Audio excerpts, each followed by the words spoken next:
He had $21 in his pocket, a crying 5-year-old son, and nowhere to sleep. The world told him he was a failure. He was about to prove them all wrong. Imagine this. You're standing in a subway bathroom at midnight. Your son is sleeping on the cold floor next to you because you have nowhere else to go. Your wife left you. Your bank account is empty. Every door you knock on slams in your face. You have two choices: give up or keep fighting. This is the true story of Chris Gardner, a man who went from homeless to millionaire, from sleeping in subway bathrooms to running his own multi-million-dollar company. But this isn't just a rags to riches story. This is a story about a father's love, about dignity in the face of humiliation, about the moment when you're at your absolute lowest and you make a choice that changes everything. Chris Gardner's journey will break your heart, but by the end, you'll understand something powerful. Success isn't about where you start. It's about refusing to quit when every logical reason says you should. Stay with me for the next 30 minutes, because what happened to this man and what he did about it will change how you see your own struggles forever.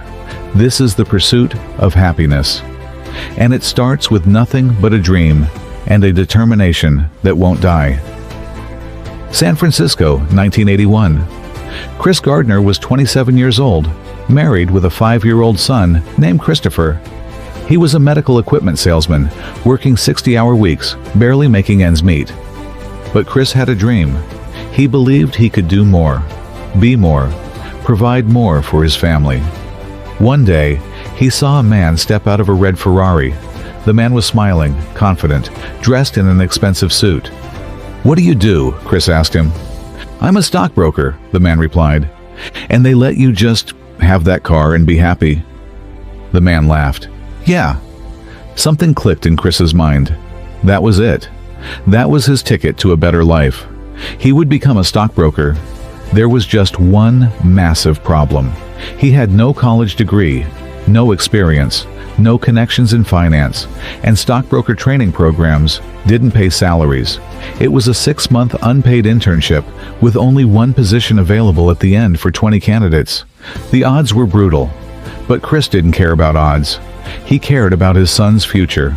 He applied to Dean Witter Reynolds for their internship program, but life had other plans. The unraveling. While Chris chased his dream, his marriage was falling apart. His wife Linda was exhausted, tired of being poor, tired of Chris's big dreams that never seemed to pan out, tired of struggling every single day. "You're chasing a fantasy, Chris," she screamed one night. "We can't even pay our rent. Christopher needs food, clothes, stability, not your delusions." "I'm doing this for him," Chris shot back. "I'm building something." "You're building nothing. You're a dreamer who's dragging us down with you." The fights got worse. The money ran out. Linda worked double shifts, but it wasn't enough. Then one day, Chris came home and she was packing. "I'm leaving, Chris. I can't do this anymore." His heart stopped. "What about Christopher?" "He stays with you. I can't take care of him right now. I need to figure out my own life." And just like that, she was gone. Chris stood in their tiny apartment, his 5-year-old son looking up at him with confused, scared eyes. "Where's Mommy going, Dad?" Chris knelt down, fighting back tears. She's going to work some things out, buddy. But you know what? We're going to be okay. You and me. We're going to be just fine." It was a promise he had no idea how to keep. The downward spiral. The internship at Dean Witter started. Chris was brilliant. His mind grasped complex financial concepts faster than anyone expected. But there was no salary, zero income for 6 months. He sold his medical equipment on the side to make money, but it was never enough. The bills piled up. Rent went unpaid for months. One day, he came home to an eviction notice on the door. "Dad, what's that?" Christopher asked. "Nothing, buddy, just some paperwork." But it wasn't nothing. They had 2 weeks to get out. Chris scrambled. He called everyone he knew, borrowed money, begged for extensions. But the math didn't work. He was making maybe $600 a month selling scanners. Rent alone was $1,100. The day came. The landlord changed the locks. Everything they owned, furniture, clothes, toys, was thrown out on the street. Chris stood there with Christopher's hand in his, watching strangers pick through their belongings. A grown man, a father, watching his life get thrown away like garbage. "Where are we going to live, Dad?" Christopher's small voice cut through him like a knife. Chris looked down at his son, this innocent child who depended on him for everything, and lied with a smile. "We're going on an adventure, buddy. It's going to be fun." Homeless. That first night, they slept in a motel. $40 for a room with stained sheets and a bathroom that barely worked. The next night, another motel, then another. But soon, Chris's money ran out completely. The $21 in his pocket was all they had. No money for motels, no money for food, no money for anything. So Chris did what thousands of homeless people do every night. He improvised. They slept in his office after everyone left. They slept in subway station bathrooms. They slept in homeless shelters when they could get a spot, which meant lining up at 5 p.m. and hoping there was room. One night, they didn't make it to the shelter in time. Chris and Christopher ended up locked in a subway bathroom. Chris wedged toilet paper around the door to block the light and sound. His son curled up on the floor, using Chris's jacket as a pillow. Someone pounded on the door, trying to get in. Christopher woke up, terrified. Chris held him close, covering his ears, tears streaming down his own face. He was a father who couldn't even provide his son with a safe place to sleep. "It's okay, buddy," Chris whispered, his voice breaking. "It's okay, Daddy's here. I've got you." But inside, Chris was screaming. Inside, he was drowning in shame, fear, and desperation. Dignity in the dirt.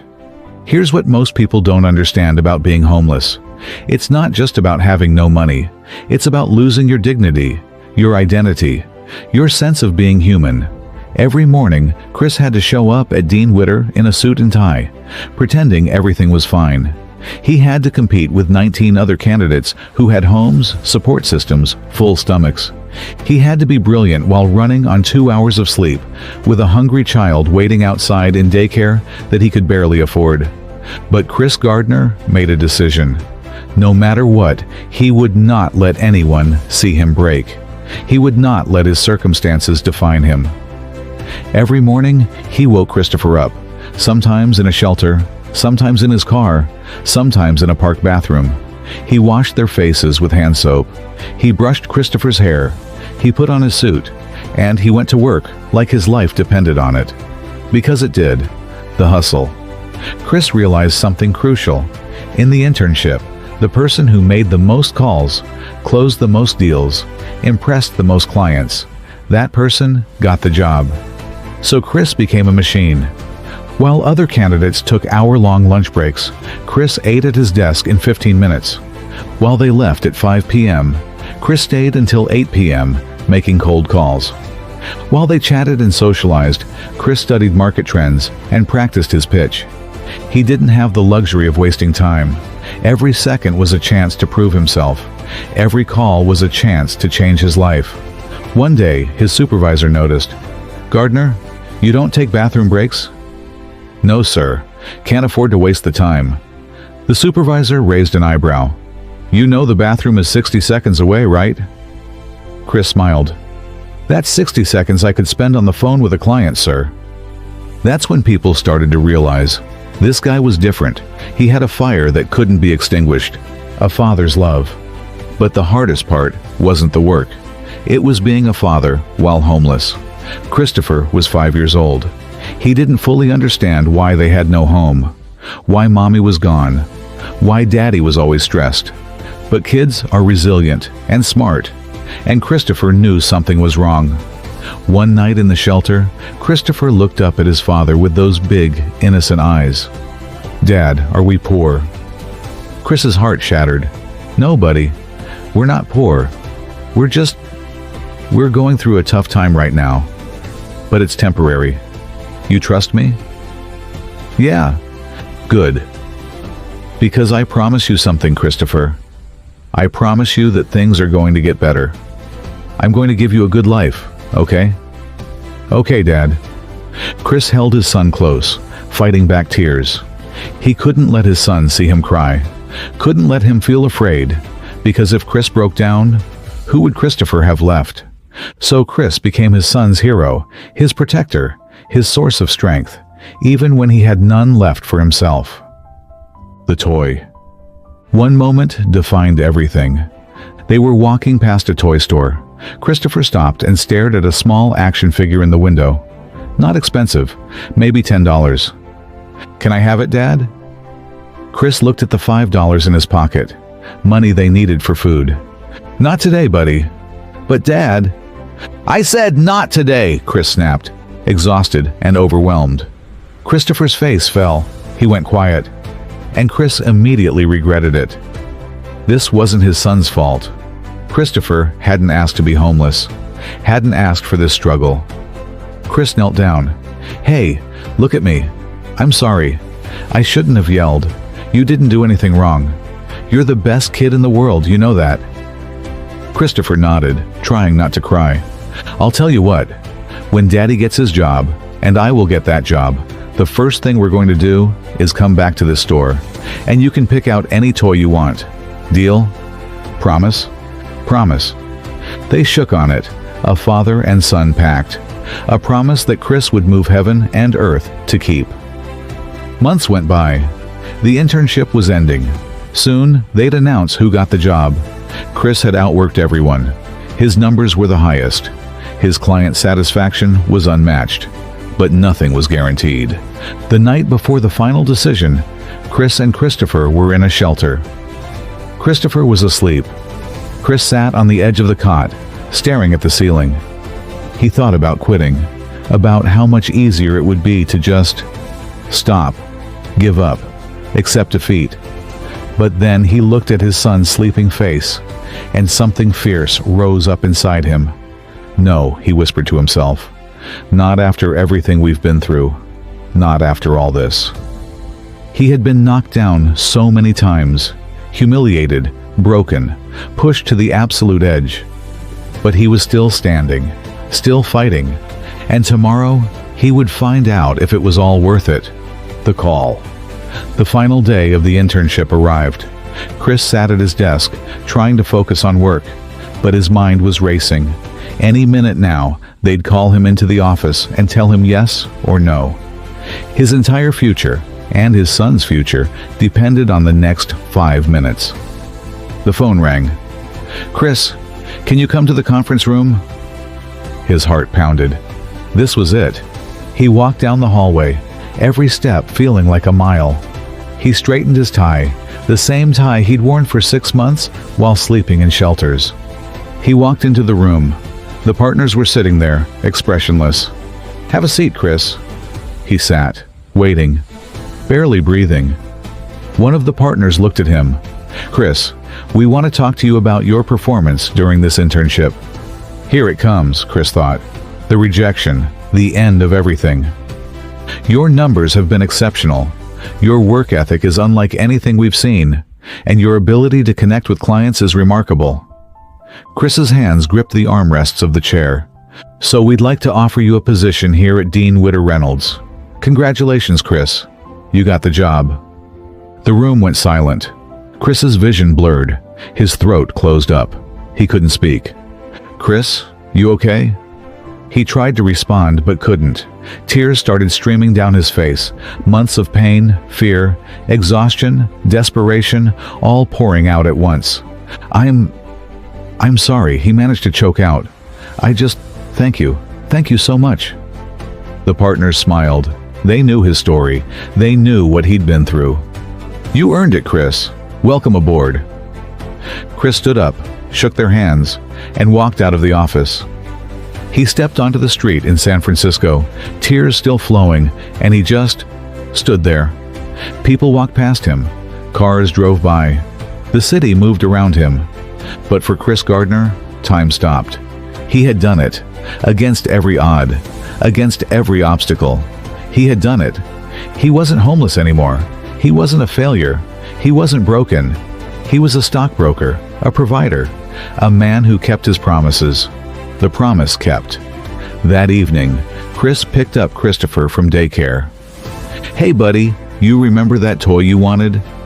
Christopher's eyes lit up. "Really? Really? Let's go get it, right now." They walked to the toy store together, hand in hand. Chris had money in his pocket, real money, from his first paycheck advance. Christopher picked out the action figure, holding it like it was made of gold. "Thank you, Dad." Chris smiled. "You're welcome, buddy. And you know what? This is just the beginning. From now on, things are going to be different. Better. I promise." And this time, Chris knew he could keep that promise. Chris Gardner didn't just become a stockbroker.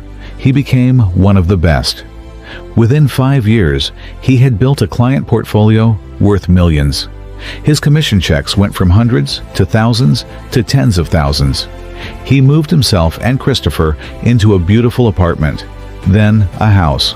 Christopher went to good schools, had birthday parties, got every toy he ever wanted. But Chris never forgot where he came from. Never forgot those nights in subway bathrooms. Never forgot the shame, the fear, the desperation.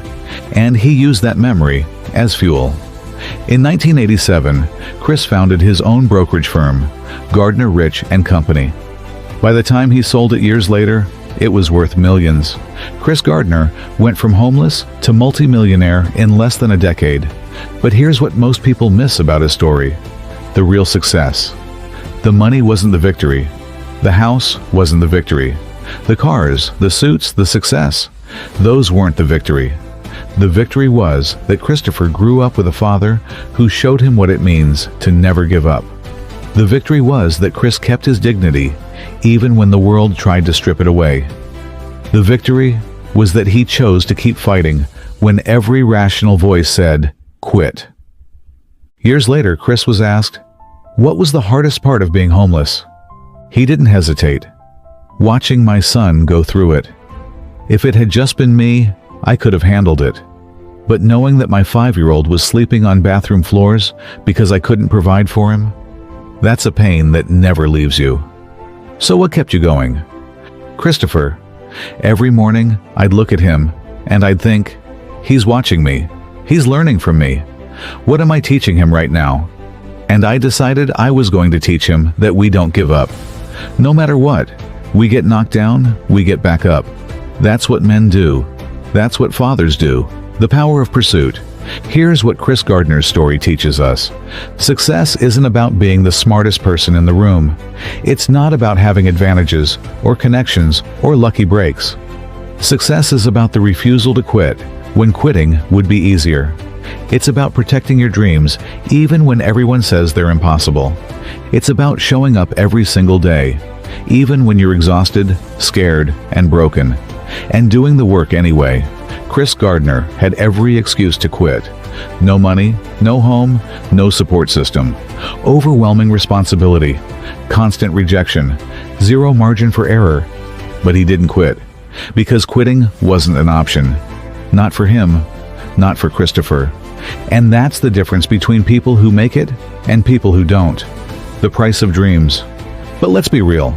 Chris paid a price. He missed sleep. He missed meals. He sacrificed comfort, pride, stability. His marriage ended. His mental health suffered. He carried trauma from those homeless months for years. The pursuit of happiness isn't free. It costs you everything you have, and then asks for more. But here's the truth Chris learned. The pain of pursuit is temporary. The pain of regret lasts forever. If Chris had given up, he'd have spent the rest of his life wondering, what if? What if I had just pushed a little harder? What if I had believed in myself a little more? What if I hadn't let fear win? Instead, he can look back and say, I gave it everything I had, and I won. For you. Maybe you're watching this video right now, and you're in your own subway bathroom moment. Maybe you're broke. Maybe you're scared. Maybe everyone's telling you to be realistic, to give up on your dreams, to settle for less. Maybe you feel like you're failing everyone who depends on you. If that's you, I need you to hear this. You are not a failure. You are in the middle of your story. Chris Gardner wasn't a failure when he was sleeping in shelters. He was a man paying the price for his dreams. He was a father protecting his son's future. He was a warrior in the middle of the battle. And so are you. Your circumstances right now, they're not your identity. They're not your destiny. They're just the chapter you're in. Keep turning the pages. The 3 keys. Chris Gardner's story gives us 3 keys to breakthrough. Key 1. Protect your dream. When everyone told Chris to give up on being a stockbroker, to get a real job, to be practical, he protected his dream like it was sacred. Your dreams are sacred.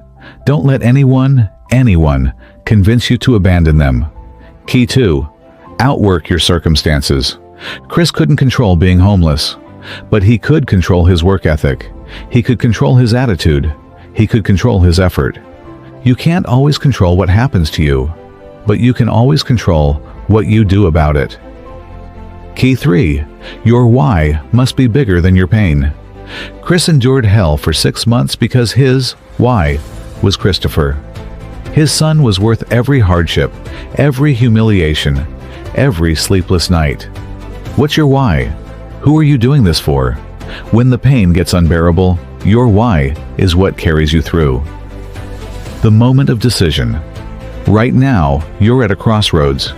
You can let your circumstances define you. You can accept that life is hard and dreams are for other people. You can quit. Or you can make the same choice Chris Gardner made in that subway bathroom. Not my son, not my dream, not today. I'm going to keep fighting. It won't be easy. In fact, it will probably be the hardest thing you ever do. You'll want to quit 1,000 times. You'll cry. You'll doubt. You'll feel like you can't take another step. But you know what? You will. You'll take that step, and then another, and another. Because that's what warriors do. That's what dreamers do. That's what people who refuse to die with their music still inside them do. The promise. Chris Gardner made his son a promise in a homeless shelter. Things will get better. And he kept that promise. Now I want you to make yourself a promise. I will not give up on myself. I will not abandon my dreams. I will fight for the life I deserve, no matter how long it takes, no matter how hard it gets. Say it out loud, right now, because the moment you make that promise, and mean it, everything changes. You stop being a victim of your circumstances and become the author of your story. Chris Gardner is now a successful entrepreneur, motivational speaker, and philanthropist. He's helped thousands of people escape homelessness. He's donated millions to charity. He's inspired generations with his story. But if you asked him what his greatest accomplishment is, he wouldn't say the money or the fame. He'd say, I kept my promise to my son. I showed him that dreams are worth fighting for. And now he's a successful man who knows that he can overcome anything. That's legacy. That's success. That's what the pursuit of happiness really means. So what about you? What's your dream that you've been too scared to chase? What's the voice in your head telling you you're not good enough, not smart enough, not lucky enough? What would you pursue if you knew you couldn't fail? Here's the truth. You might fail. You probably will fail multiple times. It's going to hurt. It's going to be hard. But you know what's harder? Living with the regret of never trying. Chris Gardner had $21 in his pocket and nowhere to sleep. But he had something more valuable, an unbreakable belief that his life could be different. You have that same belief inside you. I know you do. Because you're still here. You're still watching. You're still hoping. That hope is your superpower. Don't let anyone kill it. Your subway bathroom moment doesn't define you. Your comeback does. Your pursuit of happiness starts now. What are you waiting for? The pursuit of happiness isn't about the destination. It's about who you become in the journey. Subscribe to Ever After Lessons for more stories that prove your past doesn't determine your future. Your choices do. What dream are you going to pursue today? Tell us in the comments. Moral lessons. Your circumstances don't define you. Your choices do. The pain of pursuit is temporary. The pain of regret lasts forever. Dreams are worth protecting, even when everyone says they're impossible. A strong why can carry you through anyhow. Never give up when your reason for fighting is bigger than your reason to quit. Success is earned in the unsexy, unglamorous daily grind. Being a good parent means showing your children resilience, not perfection. At the end of the day, your story is still being written. And no matter where you are right now, you're not done. Because the pursuit of your own happiness begins with one choice. Don't quit. Not today. Not ever. Thanks for watching.